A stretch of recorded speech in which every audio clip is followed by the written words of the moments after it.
2007 Kia Sedona. We're going to do some spark plugs today. Let's go over what we got here. Got our tools laid out. It's a 5/8 inch spark plug wrench. Make sure you use the wrench, the right socket that has the rubber thing inside, which this one came out right there, but there it is. That helps hold the plug when you pull it out, and also keeps you from damaging the tip. So in this particular van, we got 6-cylinder, and we're also going to put in new coil packs. Got these online for $10.50 a piece. So I got 6 of them. It's pretty cheap because dealership wants like 80 a piece. Even AutoZone wanted 60 for one of them. So I decided that when I found these for 10 bucks a piece at Amazon, I'd give them a try, and I'm going to do all 6 of them. The car's got 185,000 miles on it. So, and when you see how hard it is to get to those rear ones, it's going to be pretty obvious that you probably don't ever want to do that again unless you have to. So I'm spending the money to do that. Let's talk a little bit about these spark plugs. They are iridium, and that's what came from the factory. Now, a few years ago I had a Ford Focus, and I didn't know what iridium plugs were. And I typically just bought the Platinum Plus Bosch, put them in there. The car misfired badly, and through engine codes, was not a good sign. It turns out that iridium plugs can be ignited or sparked at a significantly lower voltage than previous generation plugs. So these coil packs produce less voltage than yesteryear. So if you put in a non-iridium plug that requires a high voltage, they're not going to fire right. So trust me on this. When you go to AutoZone or whatever and they try to, show you the options, and you see platinum or even regular, those aren't going to work. They're not going to work. So these are Autolite XP3924. I got them off Amazon. They were $5.11 a piece. I have verified each one of them is what was supposed to be in the box, because they came loose like that. I also got these off Amazon, and like I said, they were like $10.11 a piece. They were packed nicely, very well protected. They seem solid. That doesn't mean they're electrically sound, but I'm willing to take the chance, and we're going to test them before we commit to doing the rears. So let's get the van up and take a look at what we have to do. Or the hood up. We're not going to get the van up.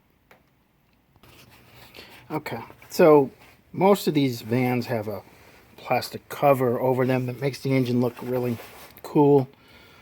My van doesn't have that. Who knows where it is? Lost it years ago. Actually, somebody lost it. I only bought the van a few months ago. Alright, so the front plugs are super easy to get to. Now we're going to look at taking these out, obviously. The first thing we're going to do is we're going to take these out. We got to take these little clips off in order to get this wire off. There's some protection to make sure that the clips don't fall off while you're driving. It's very well designed. It's simple. Unclip those. The first thing we're going to do is going to put in a pack of 3, all three new coils, and I'm going to run the van. And if there's no misfiring and no change, I'm going to put in the next 3. If there is a weirdness, then I'm going to stop and make a decision on what to do, because that would indicate that one of these new coil packs is defective. Now, if one of them is defective, I probably won't care. I'll proceed. I'll find the good 3 and put them in the back of the engine, and then get that one replaced. Now, if you already have a bad coil or a bad spark plug, the engine's going to be running rough anyway. So if you take off another plug or put in one of those, it's going to be a little more complicated, but through interpretation, you'll probably be able to figure out what's going on. But you really want to test 3 coil packs before you put them in the plugs in the back. Now, the plugs in the back, you have to take off this intake plenum. Now, there's a lot to that, a lot of bolts, a lot of stuff that's hidden. I've never done it before. You have to take off this kind of stuff.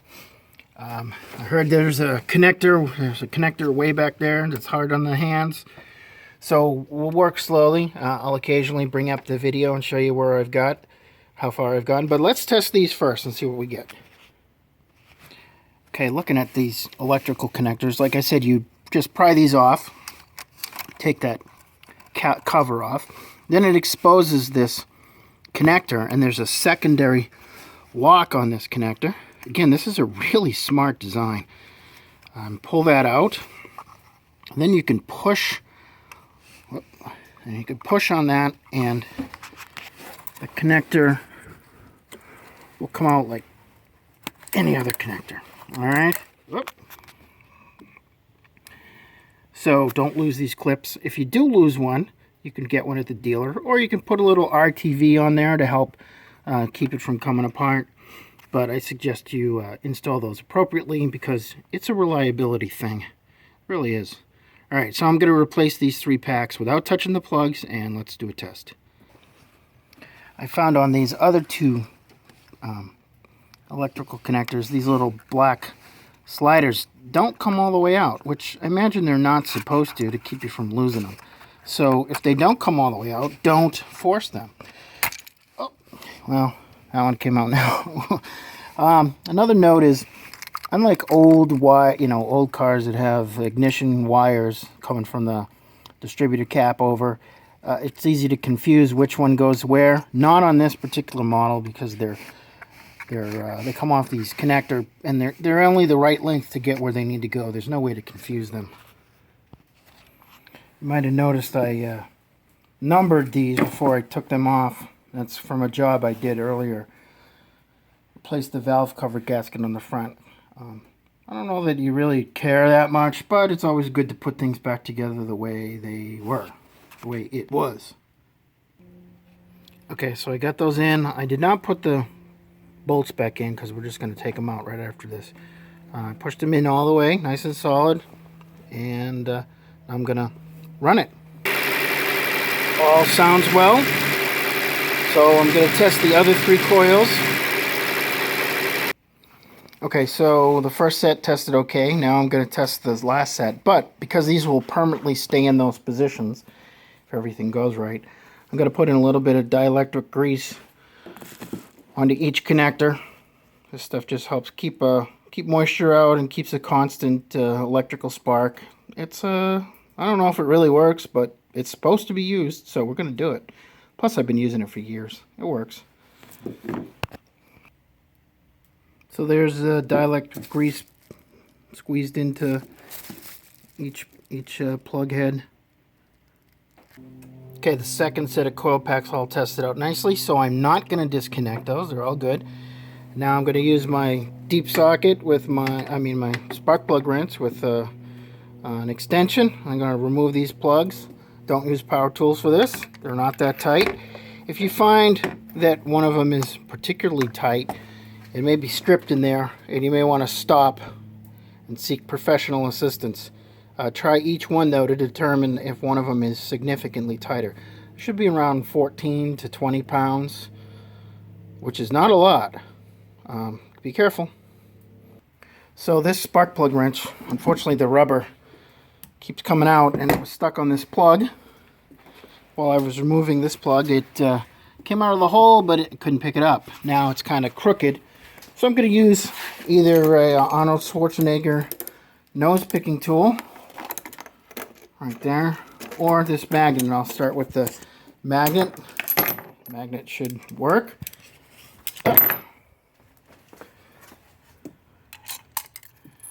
Alright, I have my plug capture.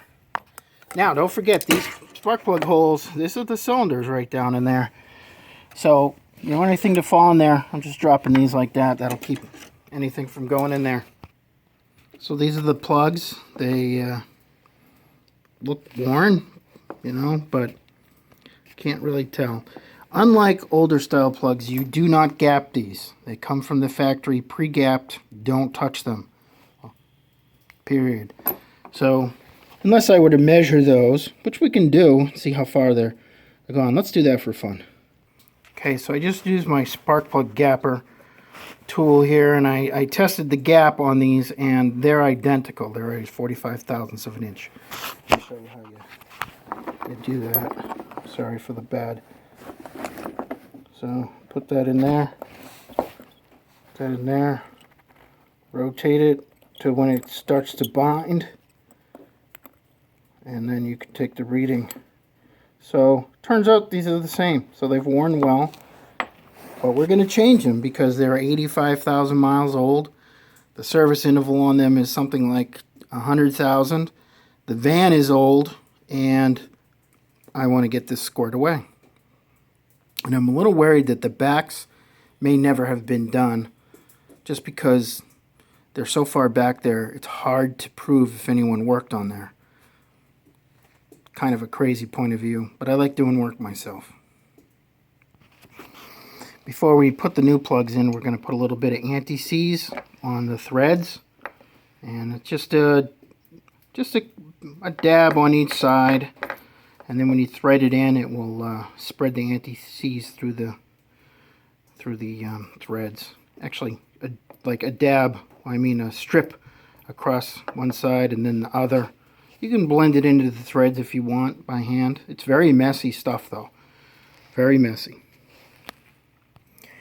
Now when you're putting plugs in, you do not want to put them in with the socket, with the ratchet on there and start cranking.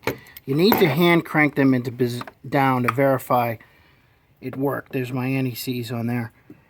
Make sure you have your spark plug wrench with that rubber item in there. Drop it down in the hole, wiggle it like that, back and forth, and it'll start to catch.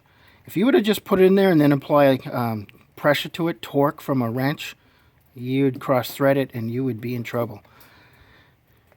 Your whole family would disown you for ruining the awesome minivan. So there you go. Do that to each one of them and then apply pressure. You should use a torque wrench, which we'll do.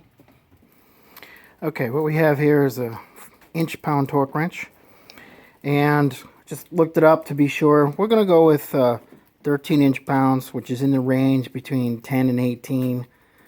It varies between vehicle, but that's normal what I've dealt with over the years. So we set this to 150 inch-pounds, and don't forget this thing starts at 120, and each setting on there is actually 10 pounds. So we're at 120, 130, 140, 150. So we're going to torque those down one at a time. If you've never used a torque wrench, it's hard to do this one-handed, but listen to the click. Okay, so you have to hold the head. You don't want to put weird angles on the spark plug. You may break it. But anyway, when you hit the torque, it clicks. So I'm going to do all those and then done with that part. Okay, they're all torqued. Now I'm going to squeeze a little dielectric grease into each coil pack. You can see in there's the connector that's going to lock onto the plug. And so we're just going to squirt it into the top, and then obviously when you put the plug on, it'll push it down in position. And then I'm going to reattach the clips and the bolts. Let's see how we do. Okay, if you ever have to write on parts, get this stuff at like the fabric section, the craft section of Walmart or some store like that. It's some kind of acrylic paint, but it's got this really pointy tip on it, and it's really good for writing on car parts. Anyway, the van is up and running. I marked those new items with the mileage and the date on them, and hopefully I'll never have to do them again. This concludes part 1. Part 2 will be less detailed on how to do the plugs. It will focus on how to remove that plenum. So that's the big part for part 2. Good luck.